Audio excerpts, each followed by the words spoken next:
live from the internet. It's ZN ZN Live. Live. That's right. And we're almost about to get the hashtag. We're very excited today to have a special guest, Dominique Roch. She is a very experienced communicator. She's got extensive experience across different fields, from the EPP social media strategy to the European Commission, even writing a book on the digital single market, and working at Euractiv, and now being an independent consultant, helping organizations and companies do their digital transformation or improve their communication. Now, you just told us that you had a big moment, an epiphany, that you wanted to help organizations improve their communication just in 2021 at EuropeCom. So what was the trigger that made you think, I want to help people improve their digital communication? I know the struggles of digital communication, particularly in a big hierarchy.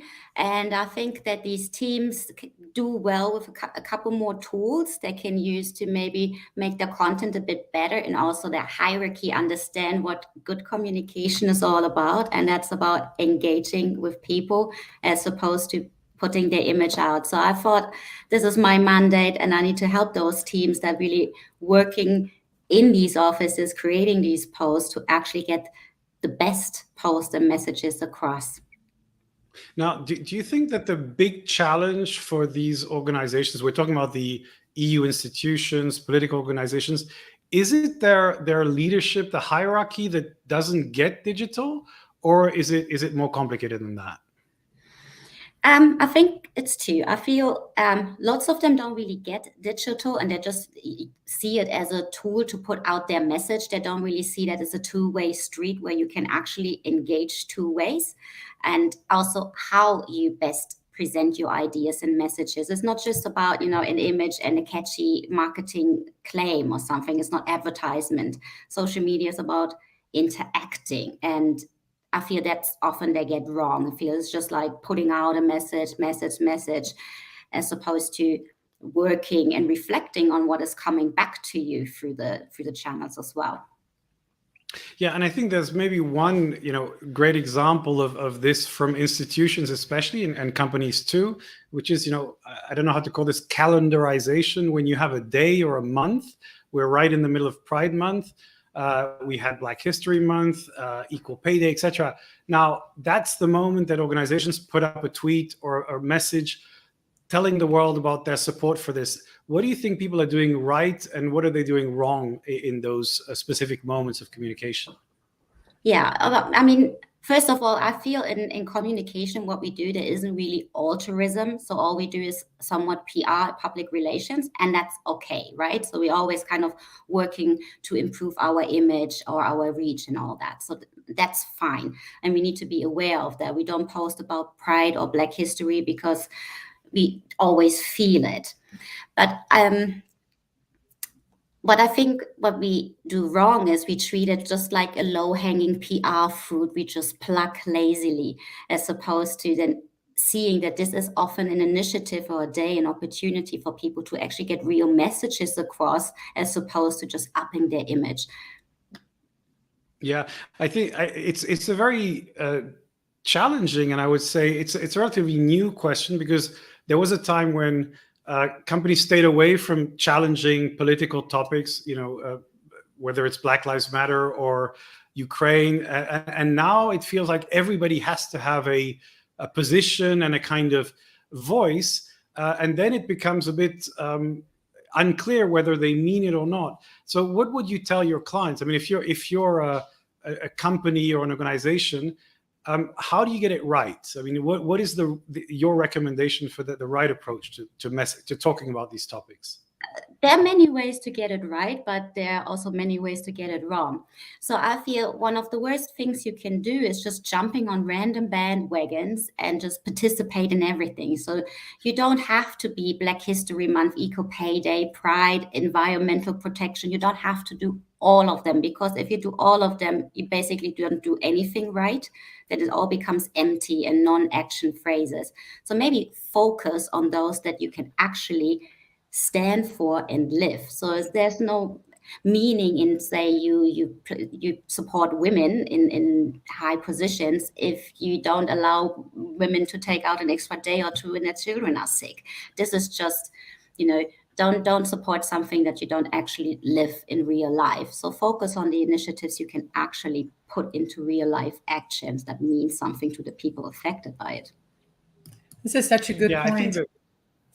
Yeah. I just wanted to say that I very much understand your point as well, Phil, because the Edelman Trust Survey or barometer, it's talked about the fact that companies that pulled out of Russia, for example, gained 30% of points in trust, and those that continue to do business in Russia lost 38% points in trust. So obviously that goes a little bit beyond just communication, but still geopolitics play a huge role in trust, and it's on many fronts. When you don't speak out, it can really be held against you, and not just when you don't take action, but when you don't speak out. At the same time, I think, Dominique, that's just such an excellent point, and that we should all take a step back. We also at ZN, we have a whole set of values. Let's see what fits. Communicate about those proactively, not just on a specific day of the year. Of course, we can use those days as well. And then the other ones, we can retweet something if we support it, but let's stick with that. I think it makes so much sense. Phil, what were you about to say?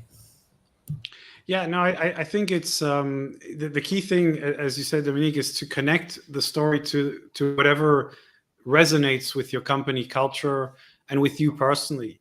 What you don't want to do is to make a completely generic statement on something, which is like, a bad mission statement that you like to innovate and collaborate with people. It's like, that doesn't sound like there's any substance to it. So I think that's the thing. Now, having said that, I guess that when you do that well, that means you take a position which then inevitably will become more controversial, because you're probably going to, especially if you're working in a global market, you're probably going to get people who don't like it, and you're going to get into political storms or political conversations. How do you deal with that once you make a statement and, in one geography, maybe this becomes a huge issue with the media or on social media?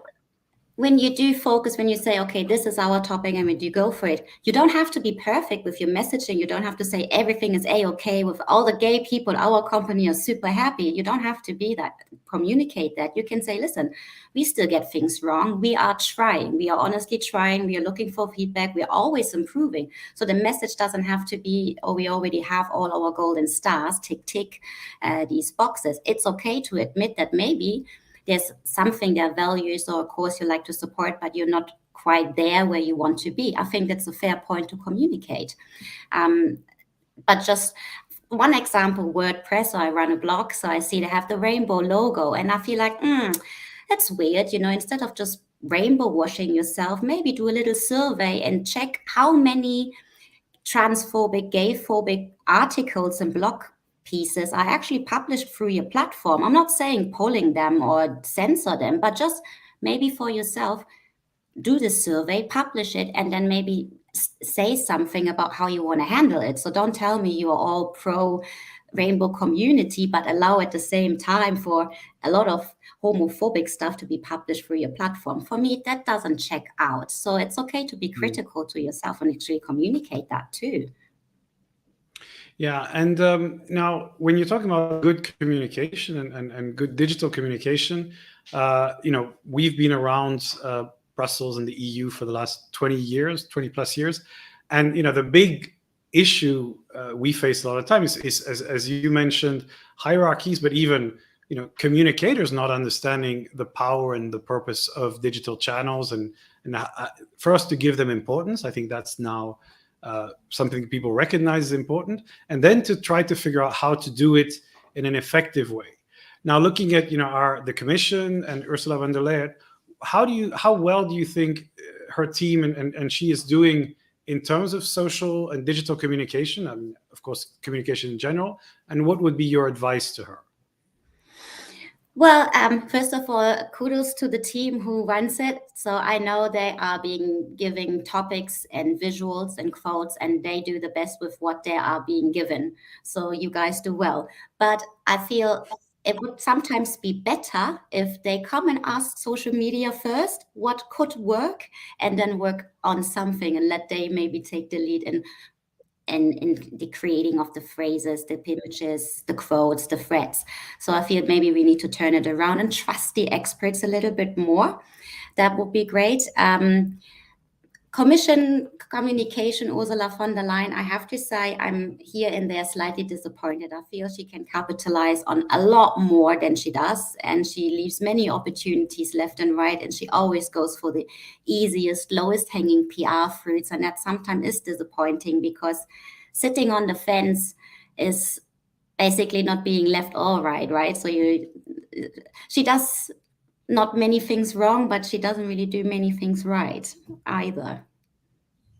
Yeah, I think what it comes back to what we were just saying before. I think if you want to get it right, especially on social media, you need to take a bit of risk. And that means you need to express opinions, and you need to do it in ways that are maybe not completely controlled and staged.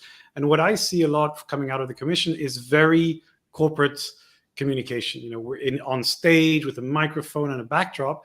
And what I'm missing is I want to see people in their natural environment, not completely formal. And what you see in Ukraine with Zelensky is, the complete opposite, which is somebody not wearing a tie and a suit, walking around. Of course, the context is different, but the reality is it's just a story from somebody who's telling the story. And since they've started that type of communication, I think it completely changes the way it's perceived. Do you think that the Commission will be able to make that shift to more human, relaxed communication?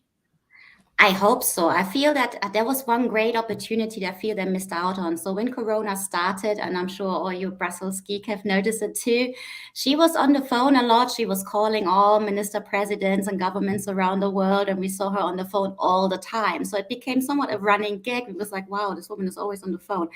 But instead, and I'm sure the social media team did notice that too, that we have all noticed and making fun of it.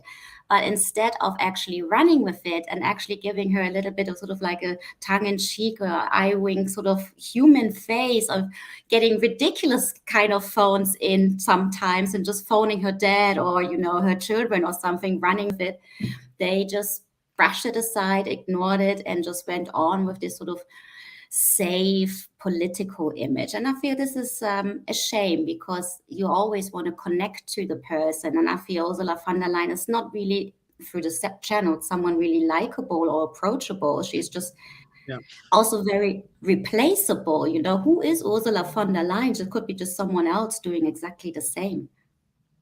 Yeah, and I think that, if you look at her bio and her story and I think her personality, she's quite interesting. I mean, she's got a much broader story than, of course, the one we hear about, with all these kids and this big, expertise. She's a doctor. She's got all these great kind of things to bring to the table. And we see very narrow kind of framed communication. So I think it would be really interesting to try and get a lot more of that. Now, when we were working with the EPP and with Jean-Claude Juncker, we did this video, "You don't have to be a techie to believe in technology," which was actually making fun of Jean-Claude Juncker and the fact that he was not a techie, which everybody in Brussels knew. He had I think the last non-smartphone mobile left in Europe probably, and I think he liked to say that he didn't have a smartphone. And that video which was Juncker making fun of himself, and actually he had quite an interesting sense of humor, as I think a lot of people were aware of. I think that got a lot of traction. So would you recommend to people to try humor? I mean, it doesn't always translate, and it can be quite risky, but what are your thoughts on that? Yeah, don't be funny if you're not funny. If you don't have it in you, then do something else, because else it's just cringe worthy. But also, when we're thinking about certain like Black History Month or Pride, maybe not the right time to be funny, but maybe it's a good opportunity to say, okay, I have had my experience with this or that. For Ursula von der Leyen, it would be nice sometimes to draw on her own experience, but bringing back to Pride, because she did something for anti-transphobia in the beginning of the month. And I thought there could have been so much more. So maybe she doesn't have any gay family members. Maybe she doesn't know gay people. That's fine. But instead of just saying, "I stand by you," and switching on the lights at Berlaymont, she could have actually called out those member states that do not have the, let's say, societal acceptance, a level of acceptance that we all wish they had. Or she could actually say, I'm trying to put out a policy to make equal pay between men and women mandatory or something like that. To just stand with people is not enough. So again, pick your focus. You don't need to be personal involved with everything, but she doesn't involve herself in anything at all with anything that you can grasp, really. And that's a shame. And bringing it back to the pride thing, if you don't really have to say anything that gives value to the cause, then don't say anything. Maybe give that platform, the reach you have, the influence, the context to someone who has a small voice, who does not get seen, who does not get heard. Give them the opportunity to actually share their message. So she could have, instead of doing this meaningless post, she could have just liked a post or two by people who are really affected by transphobia or something, right? That would have been so much better, because these people would have had millions of people instantly seeing what they have to say. Instead, Berlemon once again and rainbow colors. I mean, that just really has no effect, right?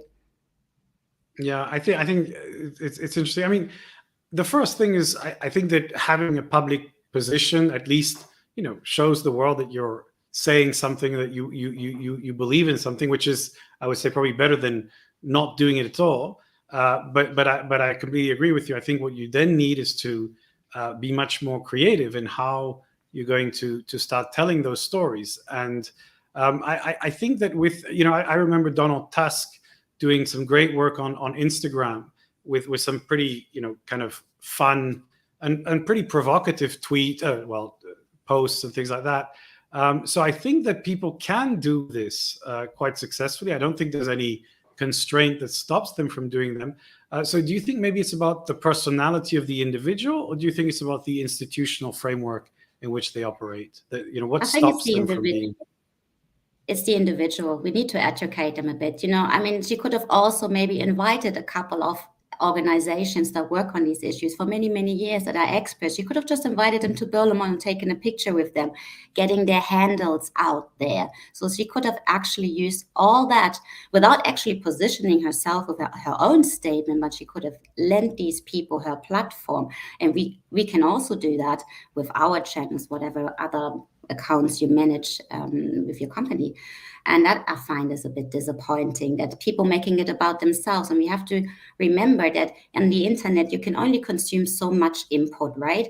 And if I have the commission and the commissioner and the president, I don't see all the others anymore. They crowd them out. So they crowd out all the good messages for pictures with rainbow flags, or was this really horrible, but visibly disabled people for like inclusion days, right? And then that I feel we should softly educate the hierarchy behind closed doors and nudge them and say, like, maybe it's better. It's still PR, it's still rainbow washing or whatever you want to call it, but it has a better effect. It actually gives people the opportunity to be seen. And we have done that in my days at the commission sneakily. Whenever we found good posts, we were allowed, and I'm also waving to my team, we were allowed to like it. And you could actually tell these people were super excited that at EU_commission, the big official account, liked their posts. So they felt seen. They felt that their work is worth something. And that was a lot. For us, it's just a little like, but for them, it's the world. That was all year they worked towards them, and they have suddenly been given this like. That was all they lived for, and it was so easily done in the end. Yeah, I think it's and it's interesting what you say, and we know this from experiences, that there are a lot of very talented, very interesting, skilled people behind those teams, in different positions, running different social channels. I think they feel very much, a little bit afraid of doing things that might upset somebody up in the hierarchy. I think that's one of the things that they know. The one thing you don't want is to have somebody saying, why did you post that? Was it authorized, and who authorized it, and things like that. And I think for that, you need a framework that kind of protects people from, allows them to be more creative, which of course does depend on leadership. We had one interesting experience several years ago with Manfred Weber, working on the Discover EU campaign to get the Interrail ticket to all 18-year-old Europeans.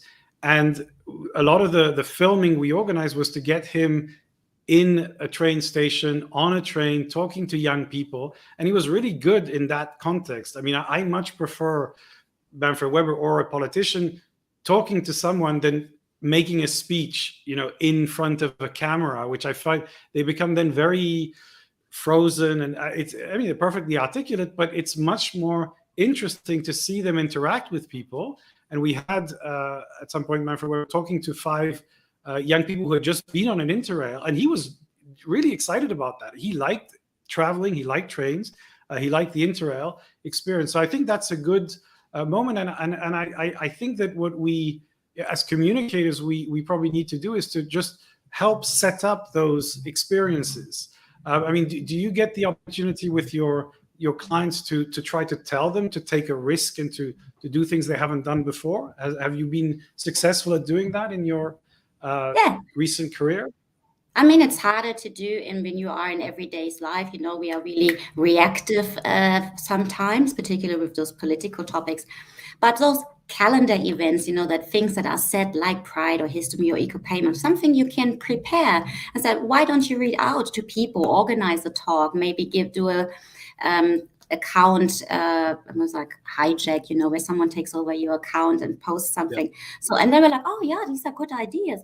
Also, first, it means less work for them, because maybe you have to give a speech on something you don't feel 100%, then don't. Then find something else to do. Maybe you don't feel traveling is your topic, but you can definitely talk to someone who enjoys traveling and can ask them questions what they like about it. So you can turn it around to suit it a bit. And I think this is the nudge you need to give the people. So kind of moving away a little bit from there, but still leaving them within their comfort zone, because, there's no good working with them if they feel out of place. Yeah, and on the subject of mobility and trains, I just want to give a quick plug to John Worth, who's starting his trip around Europe, and he'll be in Brussels on Monday. His challenge is to try and go all around Europe and basically cross every border in the coming weeks. So that's going to be great, and we're going to be plugging that, and he'll be in Brussels on Monday. It's the cross-border rails hashtag, but we'll put it in the comments below. So I think that's, and again, this is a great story where he'll be sharing his experience as he goes from one country to the other. So Dominique, maybe one final thought.